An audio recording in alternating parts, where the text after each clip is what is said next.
लेकिन इस ज्ञान को समझना बहुत मुश्किल है। ये इतना दुर्लभ ज्ञान है कि पहली बात तो मिलता नहीं है जल्दी, और अगर मिल जाए तो ये दिमाग में टिकता नहीं है। इसको समझना बहुत मुश्किल है। ऐसा भी हो जाता है कि लोग आने के बाद भी चले जाते हैं। क्यों? कहते हैं समझ में नहीं आया। समझने के बाद भी नहीं समझ में आता कईयों को। तो ऐसा ये ज्ञान है। लेकिन जिस पे परमात्मा की कृपा होती है उसको ये समझ में भी आता है, उसके मन में टिक भी जाता है और वो अटल भी हो जाता है। तो आज उसी मूल ज्ञान को अच्छे से समझेंगे, जिसको समझाने के लिए बंदी छोड़ कबीर साहब बार बार इस धरातल पे आते हैं, बार बार अविगत से चल के आते हैं हमें समझाने के लिए। लेकिन हम ऐसे तुच्छ जीव हैं, समझने का नाम ही नहीं लेते। हमें ये माया की दौड़ इतनी प्यारी लगती है कि हम इसी को घर मान के बैठ गए हैं, इसी नाशवान संसार को। इसको छोड़ने को तैयार नहीं है, और छूटना तो है ही है। चाहे ना छोड़ो, पकड़ के देख लेना कितना पकड़ते हो। पता भी है कि छूट जाएगा एक दिन, फिर भी इसको छोड़ने को तैयार नहीं है कि नहीं, हम तो यहीं रहेंगे, अगला जन्म भी लेंगे, उससे अगला भी लेंगे, उससे अगला भी लेंगे, चाहे नाना प्रकार की योनियों में भ्रमण करना पड़ जाए। लेकिन सबने माइंड सेटअप क्या बना रखा है कि ये परमात्मा की दुनिया है और हमने यहां बार बार आना है। बताओ, ये परमात्मा की दुनिया नहीं है। आज इसी को समझेंगे अच्छे से कि आखिर दुनिया है किसकी, कौन है इस दुनिया का मालिक, जहां पल का भरोसा नहीं है कब किसके साथ क्या हो जाए। तो आज इसी मूल ज्ञान को समझेंगे ताकि इस माया की नगरी से, इस भव सागर से हम सब आजाद हो जाएं। बंधन में हैं यहां पे। तो आज का सत्संग शुरू करने से पहले परमात्मा के नाम पे जयकारा लगाएंगे और फिर सत्संग शुरू करेंगे। बोलिए परमपिता परमात्मा की, सतगुरु बंदी छोड़ कबीर साहेब की, सभी संतों की, सभी भक्तों की, सतगुरु मदनपति साहिब की, दीवान जवाहरपति साहिब की, सतगुरु राम सेवक साहिब की, सतगुरु बराकपति साहिब की, कलीनापुर धाम की, सभी संतों की, सकल हंस को बंदगी साहेब बंदगी सतनाम। तो कबीर साहब इस माया के लोक में, इस काल की नगरी में बार बार आते हैं यही समझाने के लिए कि बेटा जिस नगरी में तुम आ गए हो ना, यहां आ तो गए हो लेकिन यहां से निकल नहीं सकते। तुम कितना जोर लगा लो, कितना ही प्रयास कर लो, तुम निकल नहीं पाओगे। तुम्हारा हाल अभिमन्यु जैसा हो गया है। तुम आ तो गए हो, चक्रव्यूह में घुस तो गए हो, लेकिन अब निकल नहीं सकते। क्यों? कारण क्या है? कारण है अज्ञान। तुम्हें निकलने का ज्ञान ही नहीं है कि जाऊं तो जाऊं कहां। कहते भी हैं जीना यहां, मरना यहां, इसके सिवा जाना कहां। कहां जाओगे? किसी को भी माया ने याद नहीं रखने दिया कि तुम आए कहां से हो। अभी तुम अपने घर से आए हो, सबको अपना घर याद है, और ये सत्संग खत्म होने के बाद कहां चले जाओगे? अपने अपने घर। लेकिन तुम्हारा दिमाग अगर ऐसा कर दिया जाए कि तुम्हें तुम्हारे घर की याद ही भुला दी जाए, फिर कहां मिलोगे? फिर जयपुर की गलियों में मिलोगे, सड़कों में पागलों की तरह घूमते हुए। पूछो जरा उन पागलों से, कहां से आया है? पता नहीं बाबूजी, कहां से आया हूं, याद ही नहीं है। तो कहां मिलोगे? यहीं मिलोगे चक्कर काटते हुए। ये देखो चक्कर ही काट रहे हैं सारे, इस मृत्यु लोक में चक्कर ही काट रहे हैं। नाना प्रकार की योनियों में कुत्ता, बिल्ली, हाथी, घोड़ा, सुअर बन के चक्कर ही काट रहे हैं। अब बड़े बड़े संतों से अगर पूछोगे कि हम ये क्यों बन रहे हैं, ये कुत्ता, बिल्ली, हाथी, घोड़ा क्यों बने हुए हैं, तो क्या बोलेंगे ये लोग? ये परमात्मा की लीला है, परमात्मा ने ये दुनिया बनाई है। पूछो क्यों बनाई है, तो कई लोग तो कहते हैं कि परमात्मा अकेला बैठा बोर हो रहा था, उसने अपने मनोरंजन के लिए दुनिया बना दी कि खेत देखेंगे क्या करता है ये आदमी। बताओ, मुसलमानों को पूछो अल्लाह ने दुनिया क्यों बनाई, कहता हमारी परीक्षा लेने के लिए बनाई है कि इस दुनिया में कैसे कैसे रहता है ये मुसलमान। बताओ, अरे अच्छा खासा अल्लाह के पास बैठे हैं, अल्लाह ने यहां भेज दिया मरने के लिए, फिर परीक्षा भी ले रहा है। क्यों? क्योंकि किसी को इसका असली जवाब पता ही नहीं है। ये किसी अल्लाह ने, किसी परमात्मा ने दुनिया नहीं बनाई है। अगर अल्लाह ने ये दुनिया बनाई है तो इतना तड़प क्यों रहे हो दुनिया छोड़ने के लिए, जन्नत में जाने के लिए? फिर तो यहीं आ जाओ बार बार। सारे स्वर्ग, सारी जन्नत, सारे हेवन किस लिए बनाए गए हैं? ताकि इस दुनिया से निकल के वहां चले जाओ, वहां अमन है, शांति है, सुख है। तो फिर यही दुख का घर बनाना बाकी था क्या? इसी को ही बना देते सुख का घर, अल्लाह नहीं बनाया है तो कबीर साहब समझा रहे हैं, रहना नहीं देश बेगाना है, ये धरती कागज की पुड़िया, और बूंद पड़े घुल जाना है, और रहना नहीं देश बेगाना है। अभी देखो आए ना राजस्थान वाले सारे, अभी रास्ते में तुम्हें कितना कितना पानी दिखाई दिया, कितनी बार ब्रेकें मारनी पड़ी। कहने को तुमने सड़कें बना दी है पक्की वाली, लेकिन जब बूंद पड़ेगी घुल जाएगी सारी सड़क। समझो कि वहां देखो क्या हुआ, उत्तराखंड में अच्छा खासा बैठे हुए थे लोग, अपना खेल रहे हैं, खा रहे हैं, ऊपर से बहती हुई आ रही है पूरी मिट्टी का जलजला आ रहा है। बताओ, बूंद पड़े घुल जाना है, एक ही बूंद में घुल जाओगे। तो भैया ऐसी परमात्मा ने सृष्टि क्यों बना दी, इसका इन लोगों के पास कोई जवाब नहीं है। कहते लीला है, हमारी जान को फांसी लगी हुई है, इनको लीला समझ में आ रही है। कबीर साहब ने बोला है, अरे 3 लोक एक जेल है, पाप पुण्य 2 जाल, और सारा जग भोजन बना, खाने वाला काल। कबीर साहब को क्यों नहीं समझ में आ रही है कि परमात्मा ने बनाई है? वो क्यों कह रहे हैं कि सारा जग काल का भोजन बना हुआ है? ये क्यारी लगा रखी है, ये क्यारियां हैं, आलू है, गोभी है, भिंडी है, करेले है, सब लगा रखे हैं, और जब मन करता है तब उठा के खा लेता है। वो ना देखता कि आदमी है, औरत है, बच्चा है, बूढ़ा है, जवान है, मेरा भगत है या नहीं है, वो ना देखता। नहीं तो भगवानों के यहां दर्शन करने जा रही बसें क्यों पलट जाती हैं? आज देखो, तुम बस टाइप करके देखो, राजस्थान में बहुत मशहूर है खाटू श्याम जी का मंदिर।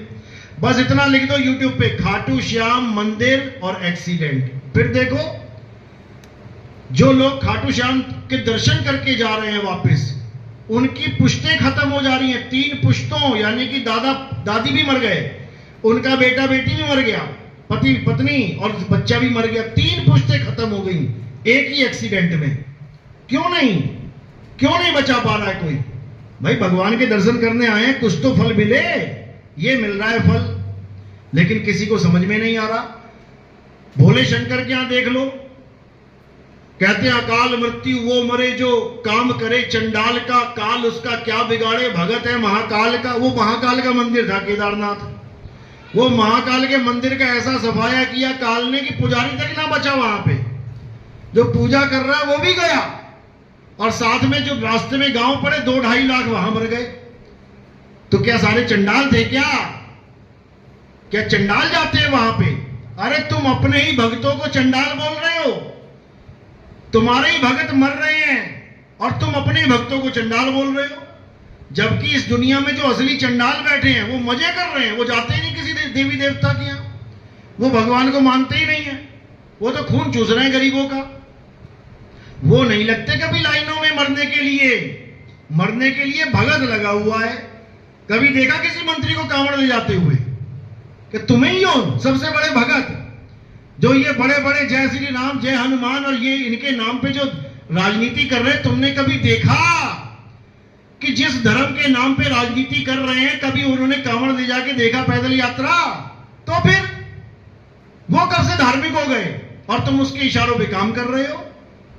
ये सब राजनीति है मेरे भाई, सब राजनीति है। उनको पता है कोई भगवान नहीं है किसी मंदिर में, नहीं तो सबसे पहले वही दौड़े चले जाते, सबसे पहले वो लोग जाते, तुम्हें तो नंबर भी ना मिलता अगर भगवान वहां होता। समझो, अभी सोने की खान पता लग जाए किसी को कि यहां सोने की खान है, तो तुम्हें पहुंच देगा वहां पे, तुम्हें तो छूने भी नहीं देगा, दर्शन भी नहीं मिलेंगे तुम्हें, उससे पहले पूरा कब्जा कर लेगा। ऐसे ऐसे नेता बैठे हुए हैं, ऐसे ऐसे अमीर जादे बैठे हुए हैं, लेकिन तुम लोग बेवकूफ बने हुए हो। तुम प्यादा हो, केवल मोहरा हो उनके, वो मोहरे से पूरी बाजी जीत जाते हैं। समझो, तो क्या करना है अब? रहना नहीं देश बेगाना है। पहले तो ये दिमाग से निकाल दो कि ये परमात्मा ने दुनिया बनाई है। जब तक इसको नहीं निकालोगे तब तक तुम यकीन ही नहीं कर पाओगे कि ये एक जेल है। ये जेल है। जेल को जेल की तरह देखो। तुम कैदी हो, सबको फांसी की सजा मिली हुई है। जो सरकार जेल बनाती है उसमें सबको फांसी की सजा नहीं मिलती, उसमें रिहाई भी होती है। किसी को 3 महीने की जेल, किसी को 6 महीने की जेल, किसी को साल 2 साल, किसी को ज्यादा से ज्यादा उम्र कैद की जेल, कोई इक्का दुक्का को फांसी। लेकिन ये जो जेल है, ये इसमें एक की भी रिहाई नहीं है। सबको फांसी लगी पड़ी है, सबने मरना है। कोई आज मरेगा, कोई कल मरेगा, कोई परसों मरेगा, सबने मरना है। ऐसी जेल है ये। और इस जेल को बनाने वाला कौन है? ब्रह्मा विष्णु महेश के पिताजी। क्या नाम है उनका? अलख निरंजन, काल निरंजन। यही है वो, यही है वो जिसमें ये सारा संसार रचा हुआ है। ब्रह्मा विष्णु महेश जी की तो केवल ड्यूटी लगा रखी है कि ब्रह्मा जी तुम बच्चे पैदा करोगे, विष्णु जी तुम बच्चों को पालोगे, शंकर जी तुम बच्चों का संहार करोगे। ये केवल ड्यूटी लगी है उनकी, ये भगवान नहीं है। ये तो खुद आपस में डिस्कशन करते हैं। कई बार देखो YouTube चैनल पे, ब्रह्मा जी से विष्णु जी, विष्णु जी से शंकर जी पूछ रहे हैं कि हम कहां से आ गए, हमें किसने पैदा कर दिया, ये दुनिया का कार्यभार हमारे ऊपर सौंप दिया। आखिर वो कौन है जिसने ये दुनिया बनाई है? उन्हें खुद ना पता दुनिया किसने बनाई, और हम उसे भगवान माने बैठे हैं, परमात्मा माने बैठे हैं। तो ये सब पहले से ही दर्ज है वाणियां। श्रीमद् देवी भागवत में ब्रह्मा विष्णु महेश कैसे पैदा होते हैं ये भी दर्ज है। लेकिन कौन बताए?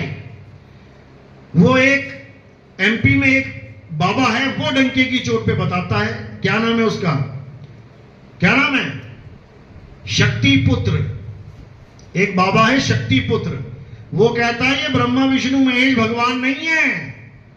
ये जो ब्रह्मा विष्णु महेश की पूजा कर रहे हैं ये नादान लोग हैं। ब्रह्मा विष्णु महेश किसने बनाए हैं? जग जननी जगदम्बा ने बनाए हैं। वो डंके की चोट पे कहता है। क्यों कहता है? क्योंकि उसे अलग निरंजन का ज्ञान नहीं है। वो अभी अलग निरंजन को नहीं जानता।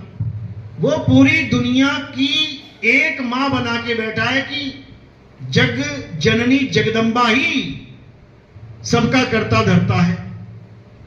लेकिन उसको इतनी भी समझ में नहीं आ रहा कि जब हम कहते हैं परम पिता परमात्मा, तो ये पिता कौन है? वो तो जग जननी जगदम्बा है ना, मां है ना। तो परम पिता परमात्मा, ये परमात्मा पिता कौन है? वो इस चीज को नहीं समझ पा रहा है। लेकिन बोल जितना रहा है उतना ठीक बोल रहा है, बिल्कुल करेक्ट बोल रहा है। लेकिन उसे जगदम्बा से आगे का ज्ञान नहीं है। वो भी क्या करे? इसका ज्ञान कहां समझ में आएगा? कौन से ग्रंथ में? आप केवल कबीर सागर पढ़ लो, अनुराग सागर पढ़ लो, आपको समझ में आने लग जाएगा। आपको सारे भेद समझ में, आपको श्रीमद् देवी भागवत भी समझ में आने लग जाएगी, जो वो पढ़ के नहीं समझ में आ रहा उसको। इतना ज्ञान आपको हो जाएगा। लेकिन फिर भी केवल कथनी ज्ञान से बात नहीं बनेगी। परम पिता परमात्मा का भेद समझना पड़ेगा। आखिर वो है क्या? वो कोई आदमी नहीं है कि आज माता के पुजारी बन गए, कल को किसी आदमी को पिता समझ लो, उसकी पूजा करने लग जाओ। वो कोई शरीर नहीं है। परम पिता परमात्मा कोई शरीर नहीं है, उसका नाम ही है परम आत्मा। शरीर नाम का तो खेल ही खत्म कर दिया।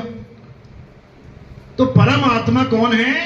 जो आत्मा का शुद्ध चैतन्य स्वरूप है, वो परमात्मा है। और हम लोग कौन है?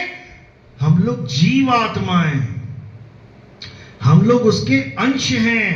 वो हमारा अंशी है। अब अंश और अंशी को यह मत समझना कि काट काट के अंश हुए हैं उसके, ऐसा नहीं है। जैसे सूर्य की किरणें हैं, सूर्य से ही अलग हुई हैं, लेकिन सूर्य का ही अंश है।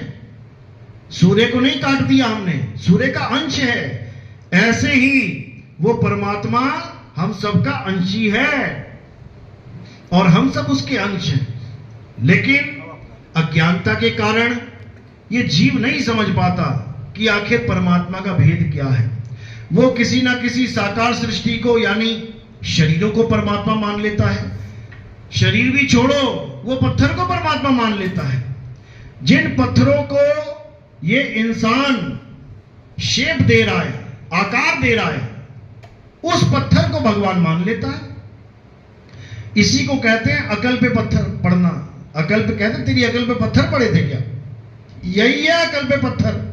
जब तुम पत्थर को भगवान मान लो तो क्या करना है? अब केवल आत्मा को जानना है, क्योंकि परमात्मा का वास कहां है? परमात्मा आत्मा में ही विराजमान है।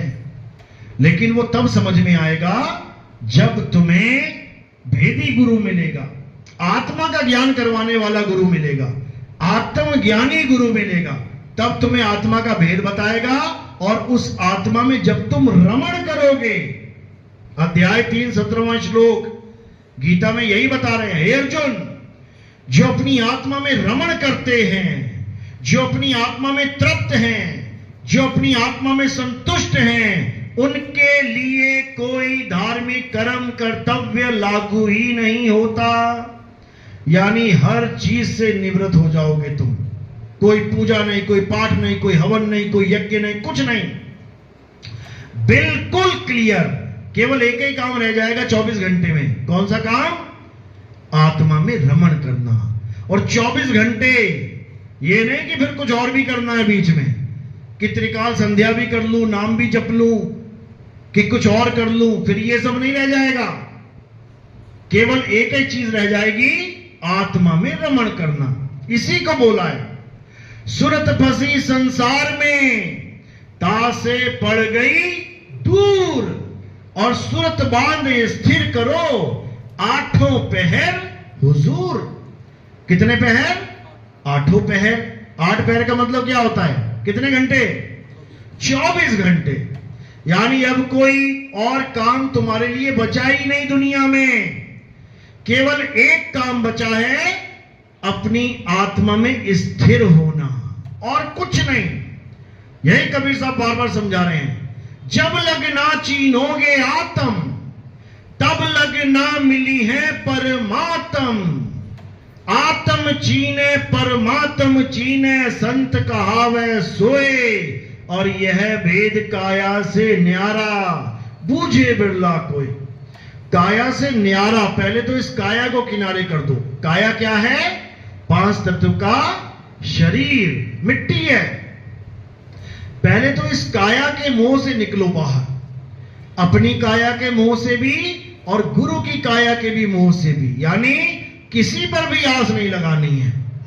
तुम अपनी काया से मोह क्यों करते हो? क्योंकि तुम्हें लगता है कि मेरी काया जिंदा है तो मैं जिंदा हूं, मेरी काया मर जाएगी तो मैं मर जाऊंगा।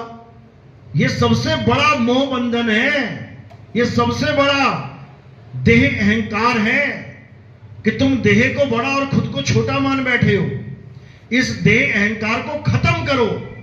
यानी मैं अभी जिंदा हूं तो मेरी काया जिंदा है, काया मरेगी मैं तब भी जिंदा रहूंगा, क्योंकि मैं हूं ही जिंदा, मैं हूं ही जीव।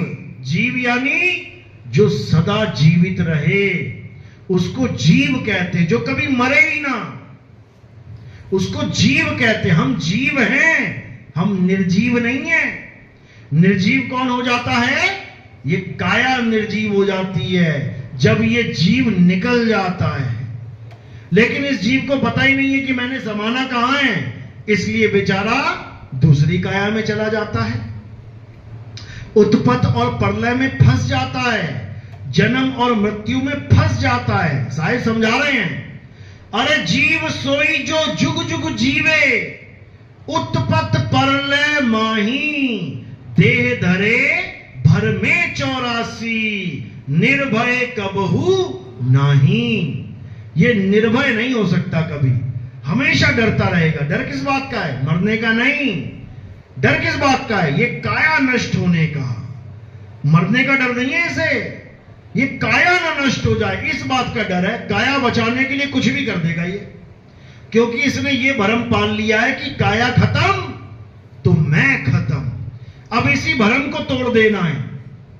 ये कबीर साहब इसी भ्रम को तोड़ने के लिए आते हैं, खत्म कर देते हैं इस भ्रम को। और जिस गुरु से ये भ्रम ना टूट पाए उसको त्यागने की बात कर देते हैं। जिस गुरु से भ्रम ना मिटे, कौन सा? ये जन्म मरण का भ्रम। ये एक भ्रम है कि तुम पैदा होते हो और मर जाते हो। असल में तुम ना तो कभी पैदा होते हो ना कभी मरते हो। पैदा और मरना किसका काम है? इस काया का काम है। तो कहते हैं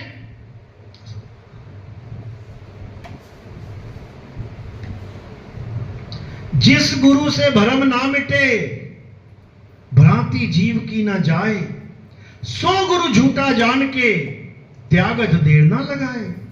कहते हैं उसको निकालो दिमाग से। जो तुम्हें यह बता रहा है कि तुम मर जाओगे, एक दिन मर जाओगे, नहीं मरोगे। जो तुम्हें अमर नहीं बता रहा है वो तुम्हें अमर कर भी नहीं सकता। समझ लो, तुम्हें अमर करवाना ही गुरु का काम है।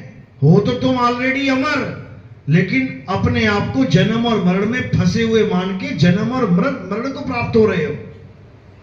अब तुमने अमर होना है। कबीर साहब यहां पे अमर करने आते हैं दुनिया को। मरना और जन्मना किसका काम है? काया का। और कौन करवा रहा है?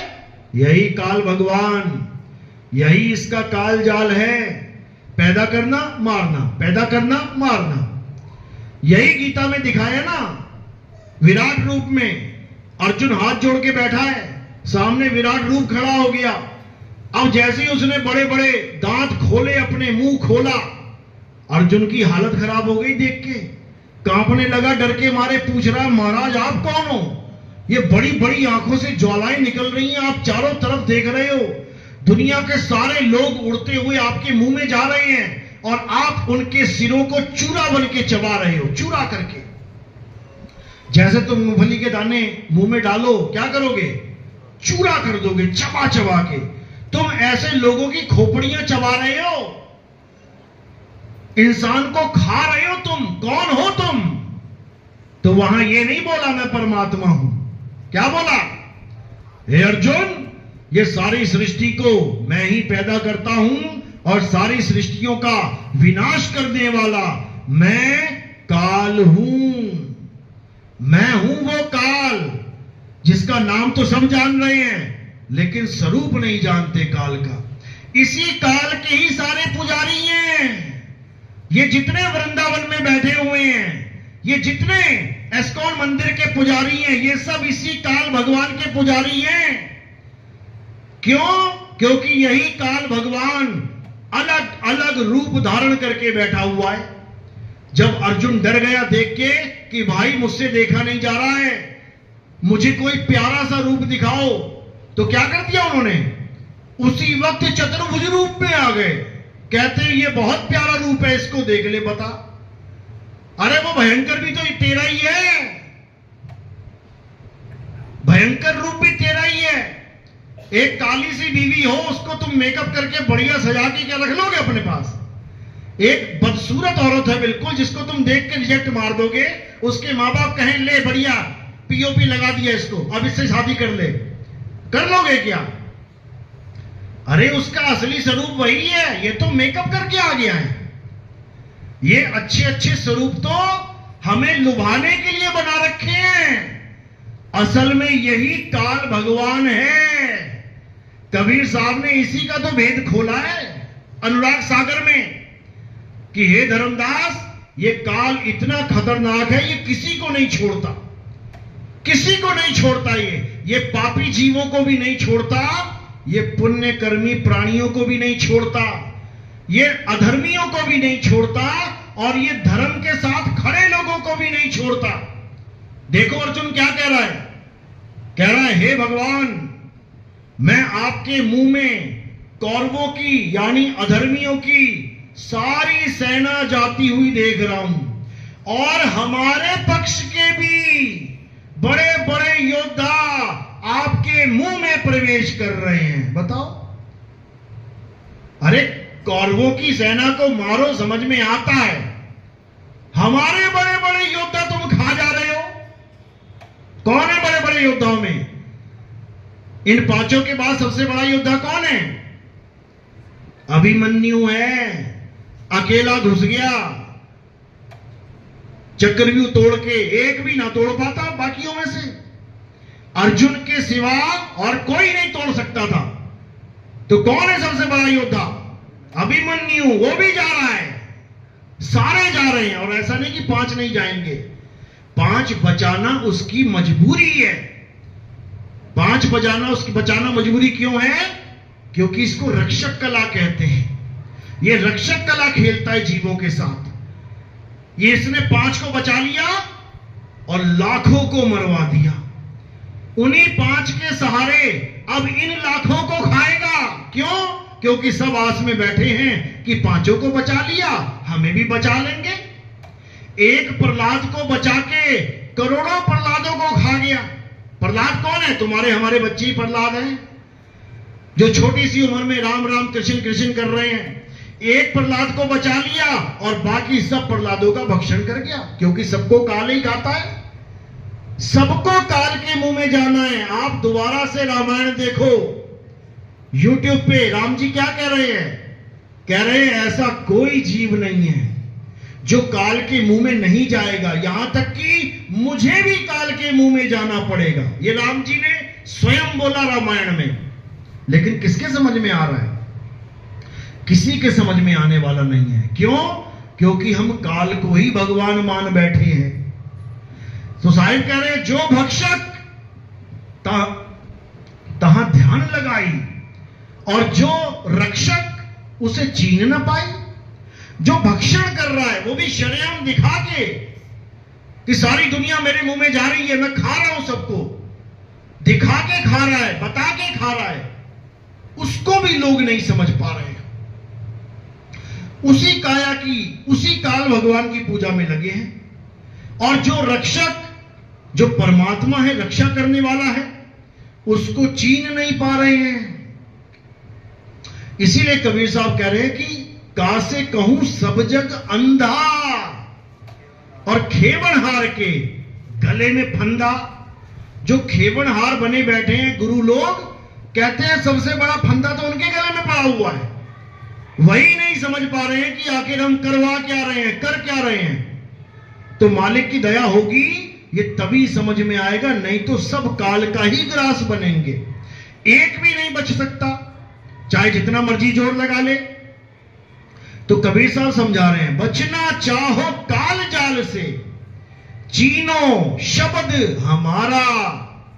और कहे कबीर, अमर कर राखूं जो निज होए हमारा। कहते हैं बचना चाहो काल जाल से, अगर इस काल से बचना चाहते हो तो चीनो शब्द हमारा, हमारे सार शब्द को चीन लो। वो शब्दों को नहीं जो 52 अक्षर में आते हैं कि कोई गुरु कह रहा ओम कलियम हरियम शरियम जप लो, ओम सोहम जप लो। कोई कह रहा है ज्योत निरंजन ओंकार रानिकार सोहंग सतनाम जप लो। कोई कह रहा है सतपुरुष अकाल मूरत शब्द स्वरूपी राम जप लो। कोई कुछ जप लो, कोई कुछ जप लो। ये नहीं है कबीर साहब का शब्द। कबीर साहब क्या कह रहे हैं? बचना चाहो काल जाल से, चीनो यानी पहचानो, जपो नहीं, पहचानो कि मेरा शब्द क्या है। चीनो शब्द हमारा और कहे कबीर, अमर कर राखूं। अमर कर देंगे वो ये नहीं कि तुम्हें सतलोक पहुंचा देंगे, अमर कर देंगे। वो अमर करने आते हैं यहां पे। जब तुम अमर हो गए तो काल तुम्हारा करेगा क्या? जब तुम अमर ही हो गए, सारे राक्षस भगवानों से कौन सा वरदान मांगते थे? सबसे पहला वरदान मांगते थे कि मैं अमर हो जाऊं। क्यों? क्योंकि एक बार अमर हो गया, अब कोई भी आ जाए सामने, अब खुद भगवान ही आ जाए सामने, वो भी ना मार पाएगा, क्योंकि जब अमर ही हो गया। लेकिन अमरता का वरदान ना तो ब्रह्मा जी दे पाए, ना विष्णु जी दे पाए, ना ही शंकर जी दे पाए। क्यों? कारण क्या है? क्योंकि जिसकी जेब में 100 रुपए हो और तुम उससे 1000 रुपए मांगना शुरू कर दो, दे देगा क्या? वो नहीं दे सकता। उनके पास अमरता का वरदान है ही नहीं। समझो, अमरता का वरदान किसके पास है? ये बंदी छोड़ कबीर साहब के पास है और वो इस दुनिया में अमर करने ही आते हैं। समझ लो, अमर करूं सतलोक पठाऊं, ताते बंदी छोड़ कहाऊं। लेकिन अमर कोई होना ही नहीं चाहता। कहते ले वो जुलाहा अमर करेगा क्या? अरे वो कबीर, वो दोहे लिखता था जो, वो कवि, हाँ 10वीं क्लास में पढ़ा था मैंने, वो अमर कर देगा। वो ब्रह्मा विष्णु महेश से भी बड़ा हो गया। बताओ, यही दिक्कत है, यही दिक्कत है। ये बिल्कुल वैसी बुद्धि है कि कोई कहे अरे वो मछली, वो विष्णु जी का अवतार थी क्या? वो मछली, अरे मछली कहां से विष्णु जी हो जाएगी? अरे वो कछुआ विष्णु जी का, हम नहीं मानते विष्णु जी था। वो वराह, वो जंगली सुअर, वो भगवान का अवतार, हम नहीं मानते। तुम्हारे मानने से क्या नहीं होगा? तुम्हारे मानने से कुछ नहीं होगा भाई, जो है वो है। कबीर साहब का काम ही एक ही है, अमर करना और सतलोक पठाना। अब सतलोक रामपाल जी वाला सतलोक नहीं है। सतलोक का मतलब क्या है? एक ऐसा स्थान जहां पर कोई असत्य वस्तु ना हो। सतलोक यानी जहां पर केवल सत्य ही सत्य हो। समझो, बेगम लोक यानी जहां कोई बेगम हो ही ना।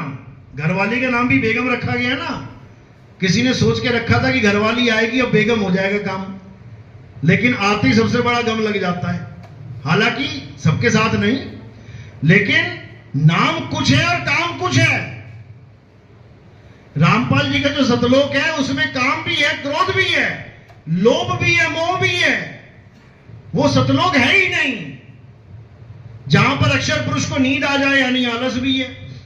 अक्षर पुरुष को क्रोध आ जाए, क्रोध से अंडे की तरफ देके अंडा फूट जाए यानी क्रोध भी है, सत्य है ही नहीं। जहां पर काल भगवान की उत्पत्ति हो जाए, काम वासना आ जाए, फिर काम भी है उस सतलोक में, उसका अचार डालना है क्या? वो तो सारे यहां पर भी है। वो सतलोक है ही नहीं। कबीर साहब का सतलोक क्या है? सत्य स्वरूपी नाम साहिब का, सो निज नाम हमारा। ये निज नाम ही सतलोक है।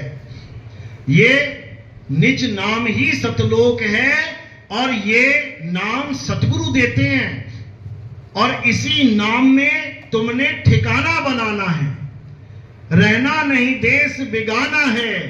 ये धरती कागज की पुड़िया, बूंद पड़े घुल जाना है। ये संसार झाड़ और झाखड़, उलझ पुलझ मर जाना है। कहे कबीर सुनो भाई साधो, सतगुरु नाम ठिकाना है।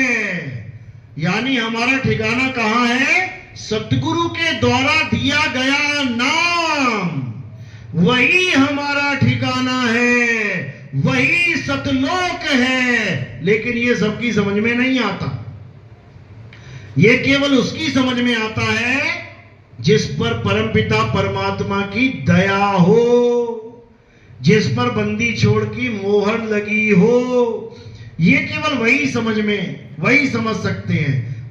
बाकी लोग सतलोक, अलख लोक, अगम लोक, अनामी लोक, 2-4 और लोग बना देंगे आगे, शायद कम पड़ जाए जगह, कुछ भी कर सकते हैं भाई।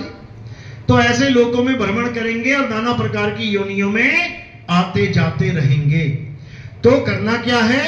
अब 52 अक्षरों को छोड़ के अब आदि अक्षर को जानना है। क्यों? क्योंकि आदि अक्षर ही सतलोक है। आदि अक्षर ही तुम्हारा निज घर है। 52 अक्षर निज घर जाने में रुकावट है। आदि अक्षर ही तुम्हारा निज घर है। तो गुरु क्या करता है? 52 अक्षर छुड़वा देता है, आदि अक्षर लखा देता है। तब समझो कि तुम निज घर में पहुंच गए। सोई गुरु पूरा कहावे, 2 अक्षर का भेद बतावे। एक 52 अक्षर और एक आदि अक्षर। एक छुड़ावे, ये 52 अक्षर छुड़ावे। एक लखावे, ये आदि अक्षर लखावे। तब प्राणी निज घर को जावे। आदि अक्षर ही तुम्हारा निज घर है। आदि अक्षर, आदि नाम कोई मंत्र जंतर पंतर नहीं है कि लाख लाख रुपया लेके आदि नाम पकड़ा रहे हैं लोगों को, पैसा नहीं है, गरीब है तो किस्तों में दे दे, LIC एजेंट बन गए हैं लोग। तो कबीर साहब यही समझा रहे हैं कि जब तक तुम्हारे जीवन में कोई भेदी गुरु नहीं आ गया तब तक तुम्हारा कल्याण नहीं होगा। भेदी गुरु का मतलब यह नहीं है मंत्र जंत्र देने वाला गुरु। भेदी गुरु का मतलब है तुम्हें सार शब्द का भेद बताने वाला गुरु, उस वस्तु का भेद बताने वाला गुरु जो वस्तु है तो तुम्हारे पास, लेकिन तुम्हें उसका ज्ञान नहीं है। तो कह रहे हैं वस्तु कहीं और ढूंढे कहीं, कैसे लागे हाथ और गुप्त वस्तु तब मिले, भेदी लीजिए साथ। भेदी लीना साथ में और दीनी वस्तु लखाए, कोटि जन्म का पंथ था पल में पहुंचा जाए। कहते हैं वो वस्तु जो तुम्हारे पास है उसका तुम्हें एहसास नहीं हो पा रहा है तुम्हारे पास, उसी की वजह से तुम्हारी काया चल रही है, लेकिन तुम उसको महसूस नहीं कर पा रहे हो।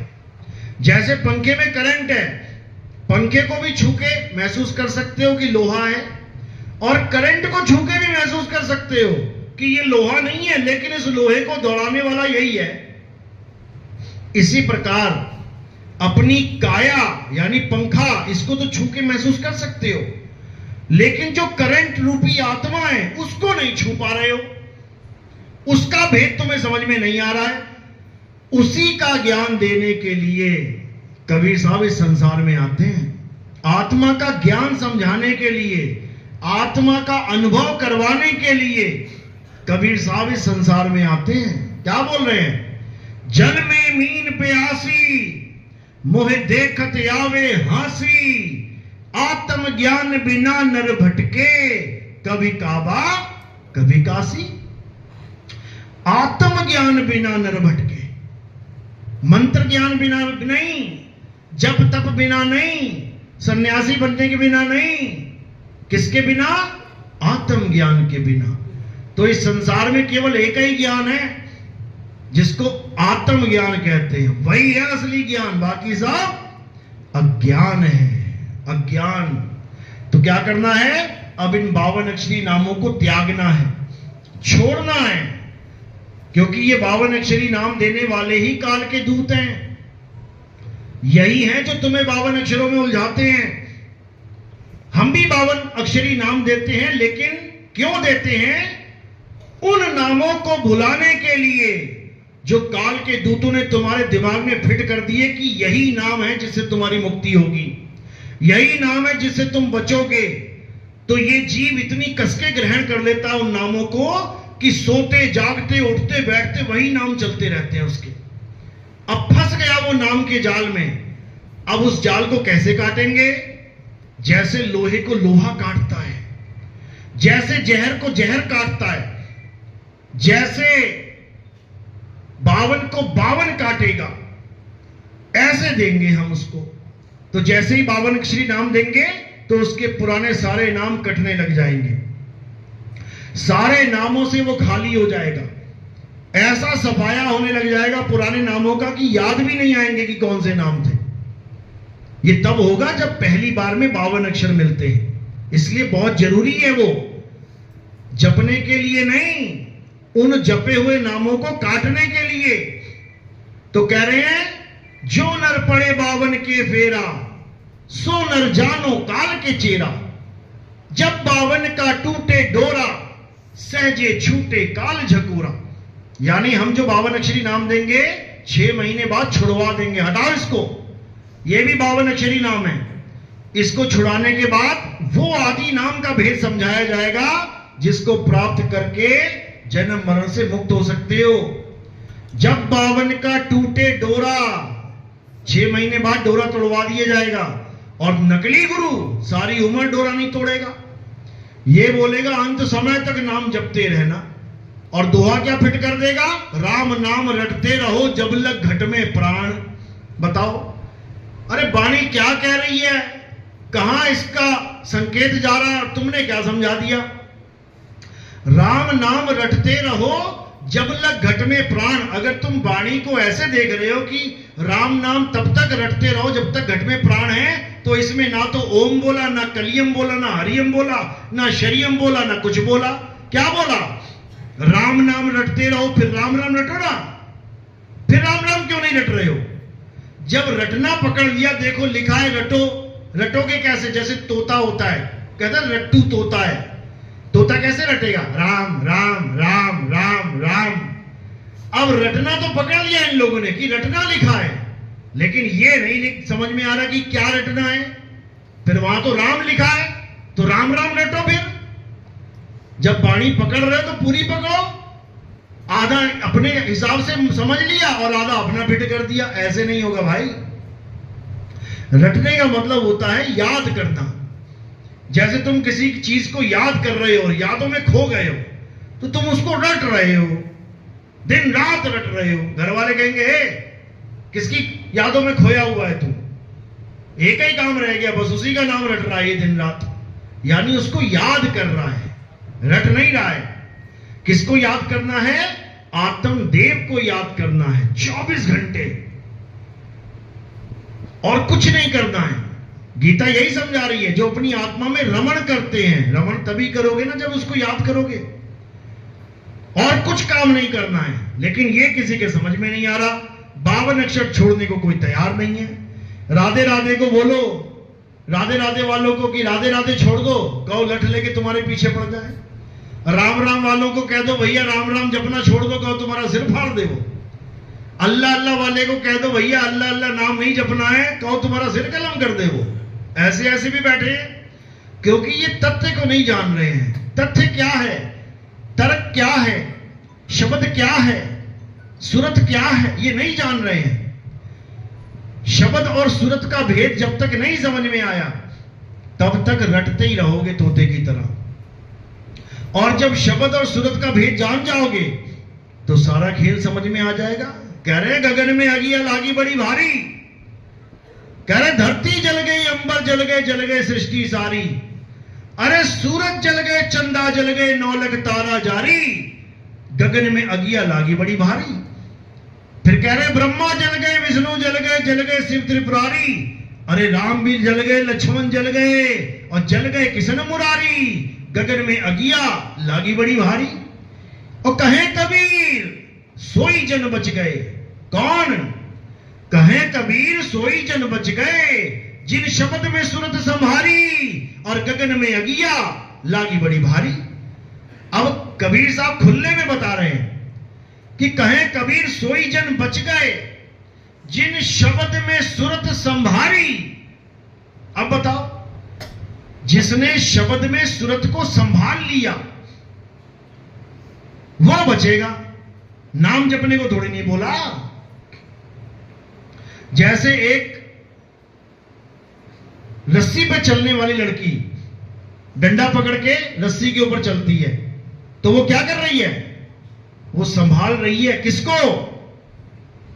खुद को संभाल रही है, गिरने से बचा रही है। ऐसे ही संभालना है।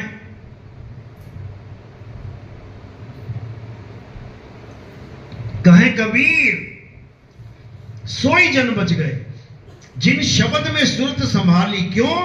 क्योंकि सुरत सारे संसार में फंसी पड़ी है। सुरत फंसी संसार में और तासे पड़ गई दूर। अब क्या करना है? सुरत बांध स्थिर करो, आठों पहर हुजूर। बताओ कहां बोला नाम जपो, कहां बोला दिए जलाओ, योग यज्ञ करो, जप करो, कहां बोला देसी घी की खड़ी जोत जला के आरतियां गाओ। इतना भी नहीं समझ में आ रहा किसी को, और जगत गुरु बने बैठे हैं, ठगत गुरु। ये हाल है। लेकिन कबीर साहब समझा रहे हैं कि ठीक है, जो गुरु ज्ञान दे रहा है अच्छी बात है, कुछ ना कुछ तो दे रहा है ना, इसीलिए महिमा गा रहे हैं। गुरु मेरे सभी बड़े अपनी अपनी ठौर, शब्द विवेकी पार की सो माथे का मोर। यानी गुरु सभी बड़े हैं, ठीक है, अपनी अपनी ठिकाने पे ठीक है, लेकिन सिर पे किसको बैठाना है? यानी अपना गुरु धारण किसको करना है? किसके कहे पे चलना है? शब्द विवेकी पारखी, उसके कहने पे चलना है। ये जपी तपी सन्यासियों के नहीं। बहुत भरमा लिया इन लोगों ने। तो कबीर साहब यही समझा रहे हैं कि जब संसार में अज्ञानी गुरुओं का बोलबाला हो जाएगा, आज देखो राधे राधे जपने वालों को करोड़ों लोग फॉलो कर रहे हैं, बताओ। अरे उसने आके थोड़ी राधे राधे करवाया, तो पहले से ही राधे राधे है। इस संसार में राधे राधे तो पहले से ही चल रहा है। अगर आज फॉलोअर है उसके, तो ज्ञान की वजह से है, वो ज्ञान दे रहा है। और ज्ञान कहां से कॉपी करके दे रहा है ये भी पता है। हमारा ही ज्ञान कॉपी कर करके आत्मा आत्मा आत्मा करता फिर रहा है। और लोग इतना विवेकी नहीं है कि उनको समझ में आए कि ये ज्ञान आ कहां से रहा है। इतना विवेकी नहीं है इंसान। जो पत्थर की पूजा करता है, जो मंत्रों का जाप करता है, अगर वो आत्मा की बात करे तो हास्य पद है, ये हंसने वाली बात है कि बताओ पत्थर की पूजा करके महिमा आत्मा की गा रहा है।